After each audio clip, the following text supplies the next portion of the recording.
Hello fellow YouTubers, you're alright Colean. I do have a lot tucked away in my head. Oh yeah. And if you think it amazes you, it amazes me too. Although I don't think we're all that different really. We have this massive supercomputer that is the brain overall, storing away massive amounts of information, data if you want to call it that. And with me, it's there in the subconscious, ready to be resurrected at the slightest hint. You know, it's like Clyde when he was prompted to think of the cigar by mere association when Sandy asked if he could smoke. And that's what it is like with us. Sometimes it can be a word said, sometimes it might be something you see or hear on the television. Sometimes it can be when you're in the supermarket and a particular song plays or someone does something, a simple action, and it brings the memories back of a time when. I wrote my first book 6-7 years ago, called Simple Things, and it was semi-autobiographical, and but it was fictionalised and extrapolated, and it ended up being something like 108,000 words, so it was a pretty major work. And it was about me growing up and what I experienced until I left high school. And even though it's 108,000 words, it really is, you know, only 500 kilobytes of information. Just a tiny fraction of what we got stored up here. And whatever books I have written, I always use my life experience. And I think all writers do that. In aggravation, there was a lot in that book that it's from my own personal experience. The noisemakers, noise in general, and dating back a long, long time. Ginger nut biscuits, and the list goes on. There are, of course, some things I don't remember. I don't remember being born. I think, can anyone? Maybe. Or time spent in the womb or part thereof. Again, maybe. I can't. And I don't remember my first birthday. I don't even think I remember my second birthday. But I do remember at age 3 going to the hospital to have my tonsils removed, and that image of me lying in bed is crystal clear as it was 66 years ago.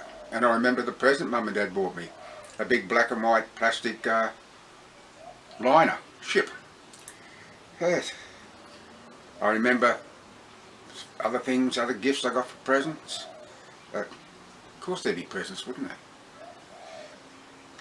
there? Gifts for Christmas and birthday. I want so many things that happened. Now, there was one particular thing that my brother, his friend and I did, and I think we were about 11 or 12 at the time.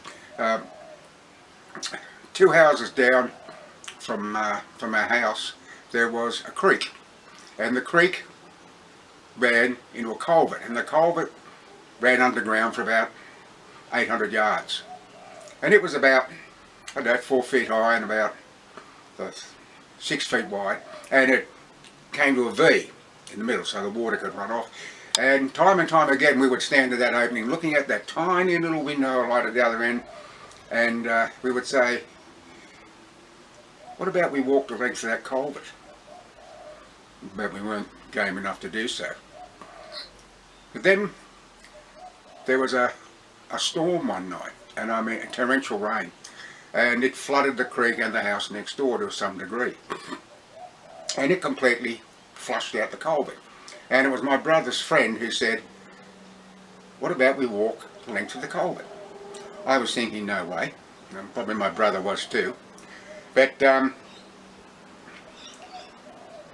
he then tried to read and I thought, well, can you think of a better time than now, because the water has flushed the culvert out? Yeah, it was good thinking, of course, but I didn't want to go. I don't think my brother did.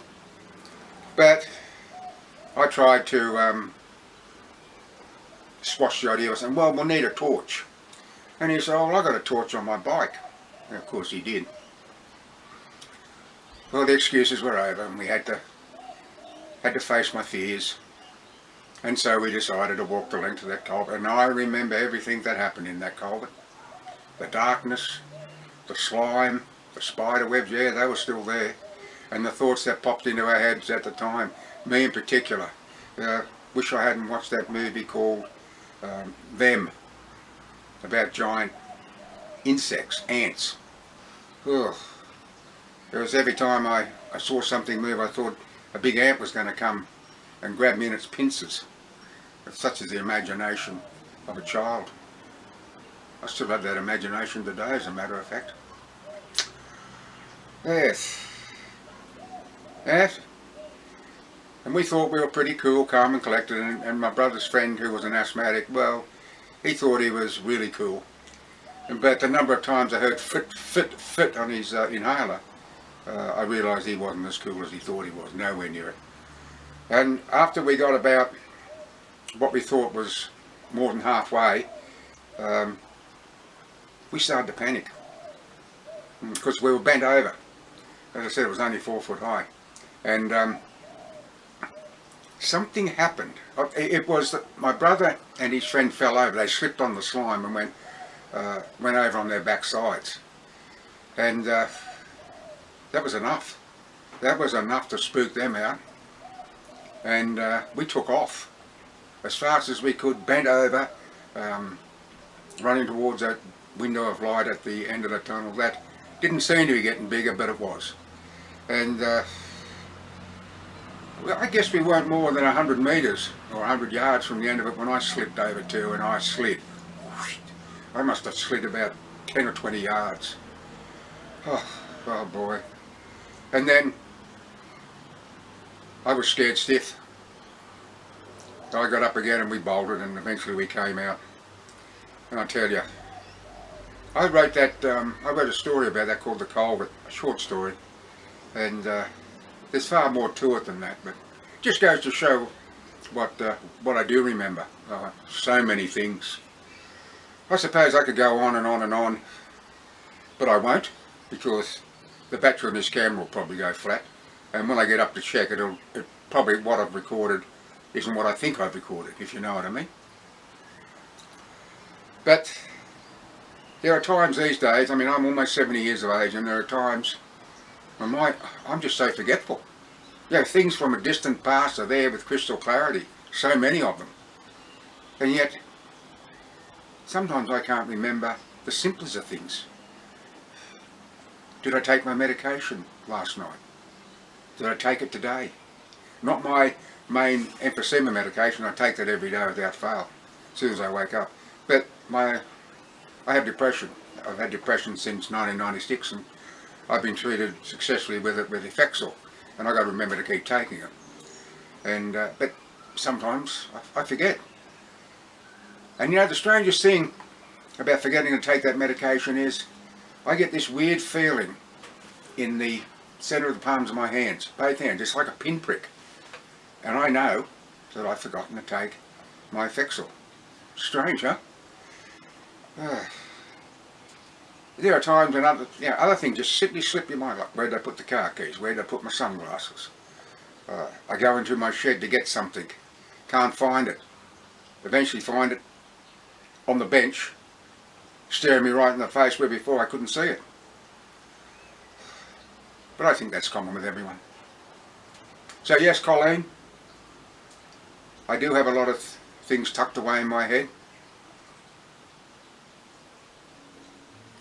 And maybe I'll put what is tucked away to good use with future uploads. Who knows? Anyhow, that's enough of me rambling on. I want to thank you for watching. And until next time, bye for now.